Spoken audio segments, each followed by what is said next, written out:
आप सबका इस प्रेस वार्ता में स्वागत। इसी महीने की 2 तारीख को प्रारंभ हुई हमारी परिवर्तन संकल्प यात्रा, जो राजस्थान में इस समय 4 दिशाओं से चल रही है। ये यात्रा अब जन यात्रा बन चुकी है। भारतीय जनता पार्टी के अश्वमेघ की ये यात्रा अब चुनाव के अंदर कांग्रेस को परास्त करने के संकल्प के साथ निरंतरता से आगे बढ़ रही है। और वैसे भी आज का दिन हमारे सब के लिए अति महत्वपूर्ण दिन है। आज दुनिया के 20 शक्तिशाली देशों के राष्ट्रीय अध्यक्ष हिंदुस्तान में है और वासुदेव कुटुंबकम, जो हमारे सनातन की आधारशिला है, विश्व एक परिवार है, इस अवधारणा पर आज दुनिया के सबसे बड़े नेता नरेंद्र मोदी जी G20 की अध्यक्षता कर रहे हैं। आज़ाद हिंदुस्तान का सबसे गरिमापूर्ण और सबसे बड़ा भव्य कार्यक्रम आज हिंदुस्तान की धरती पर हो रहा है। और ऐसे समय में अभी नया नया गठबंधन, कहीं का ईंट कहीं का रोड़ा, इंडिया गठबंधन के एक हिस्से, और उसमें दयानिधि के द्वारा ये कहना कि सनातन धर्म मलेरिया है, डेंगू है, और उसी बात को 2G स्पेक्ट्रम में जेल की हवा खाने वाले ए राजा ने कहा कि एड्स है। आज जिस सनातन को, विश्वदेव कुटुंबकम की भावना को पूरा दुनिया के नेता अंगीकार कर रहे हैं दिल्ली में, उसमें संकीर्ण मानसिकता की ये बातें हमारे सामने है। अब आज इन दिनों के अंदर सरकारी खजाने से अपने खोए जन आधार को ढूंढने के लिए मुख्यमंत्री जी ने राम नाम की लूट है, लूट सके तो लूट की तर्ज पर अपनी 5 साल की सरकार को अब 5 महीने की सरकार में तब्दील कर दिया। आज जब मैं आपसे बात कर रहा हूं, राजस्थान के अंदर महात्मा गांधी प्रेरक के नाम से 50,000 लोगों की भर्ती आज सरकार ने प्रारंभ कर रखी है। और इस भर्ती में 4500 रुपये मानदेय देने की बात कही है और 50 वर्ष तक के, 21 से लेकर 50 वर्ष तक के 12वीं पास लोगों को नियुक्त कर रहे हैं। और दुर्भाग्य है कि पहली बार सरकारी धन से जिन कांग्रेस के कार्यकर्ताओं की नियुक्ति देकर चुनाव की वैतरणी पार करना चाहते हैं, उनमें चयन समिति के अंदर ब्लॉक कांग्रेस के पदाधिकारी, 3 पदाधिकारी अलग अलग नामजद किए हैं। ये पहला उदाहरण है आज़ाद राजस्थान के अंदर, जब अपने कार्यकर्ताओं को जो असंतुष्ट हो गए उनको संतुष्ट करने के लिए मुख्यमंत्री जी कृत्य कर रहे हैं। इससे पहले राजीव गांधी वॉलंटियर्स के नाम पर 50,000 कांग्रेस के कार्यकर्ताओं को 17,000 रुपये महीने का मानदेय देने का काम ये सरकार कर रही है। और राजीव गांधी युवा मित्र के नाम से 2,500 युवा कांग्रेस के कार्यकर्ताओं को 32,500 रुपये दे रही है। यानी ये सरकार अब उन सारे मामलों को, एक सर्वोच्च न्यायालय में एक उमा देवी बनाम स्टेट ऑफ कर्नाटक एक मामला चला था, जिसमें यह निर्धारित किया गया था कि सरकारी धन से साक्षात्कार के आधार पर बैकडोर से कोई भी भर्ती नहीं की जा सकती। अब ये सरकार अपनी गिरते हुए जन आधार के आधार पर खजाना लुटा रही है। वहीं ये पहला उदाहरण होगा जब सरकार के एक मंत्री, युवा और खेलकूद मंत्री अशोक चांदना, चेतावनी देकर बिजली की अव्यवस्था को लेकर, बिजली की कटौती को लेकर धरने पर बैठ जाए।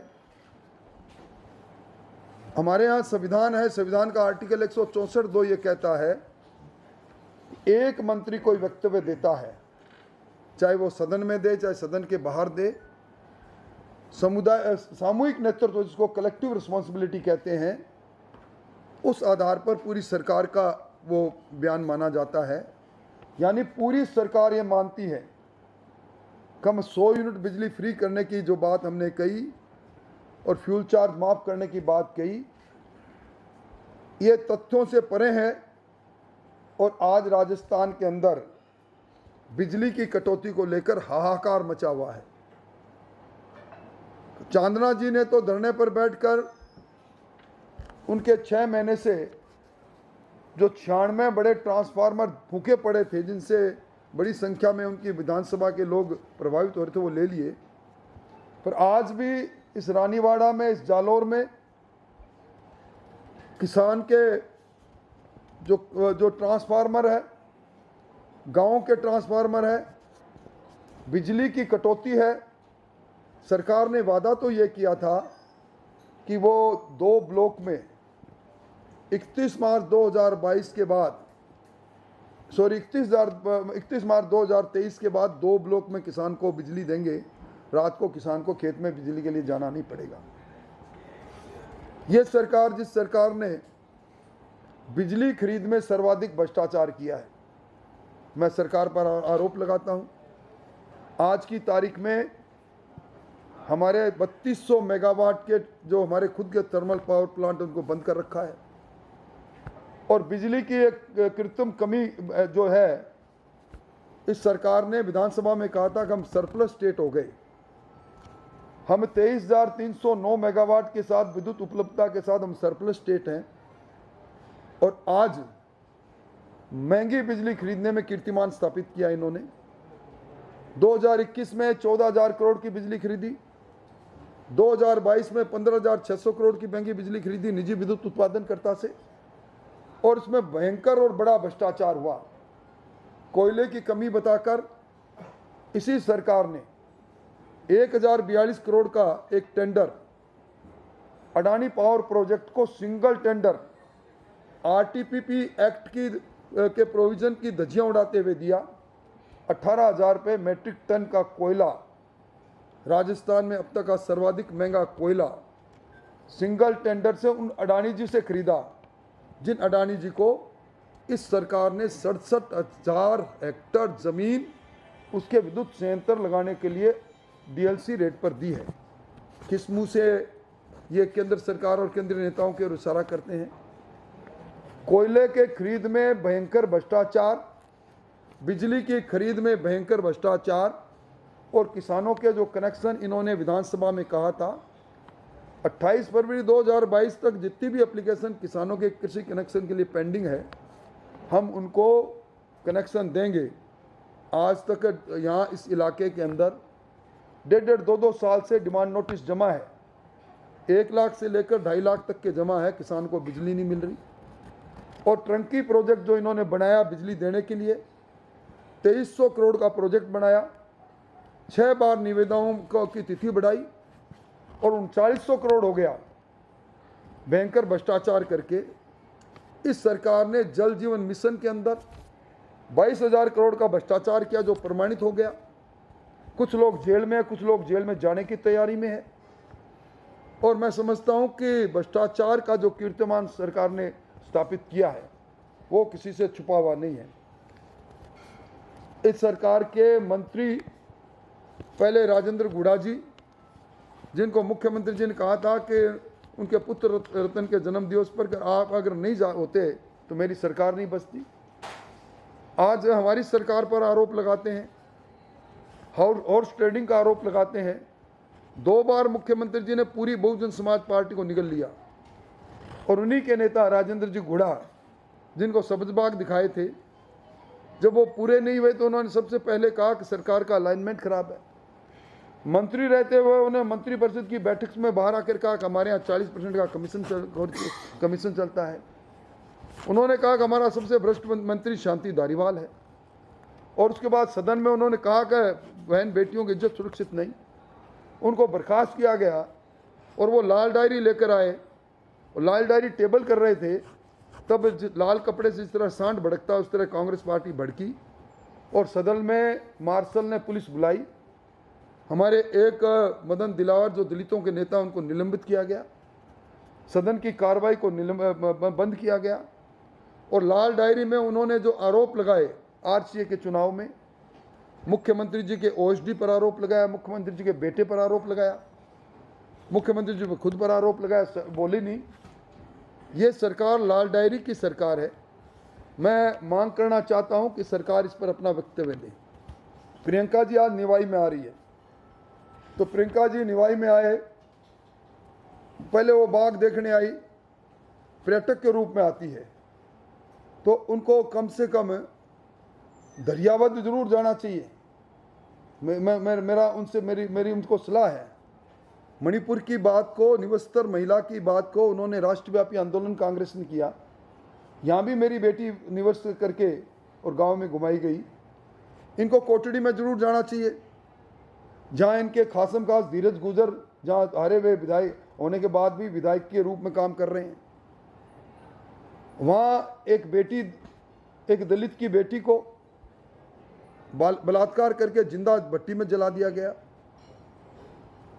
उनको आज की धौलपुर की ताज़ा घटना जो है, एक बच्ची, दलित बच्ची को बार बार दबंगों ने छेड़ा, शिकायत की, शिकायत पर कार्रवाई नहीं, उसने आत्महत्या कर ली, वहाँ जरूर जाना चाहिए।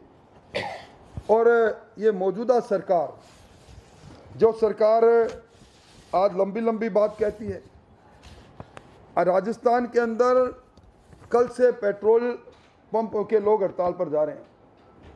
वो मांग कर रहे हैं कि इस सरकार ने कहा था कि हम अपने जन घोषणा पत्र में हम पेट्रोल और डीजल को वेट उसमें लाएंगे, जीएसटी के दायरे में लाएंगे।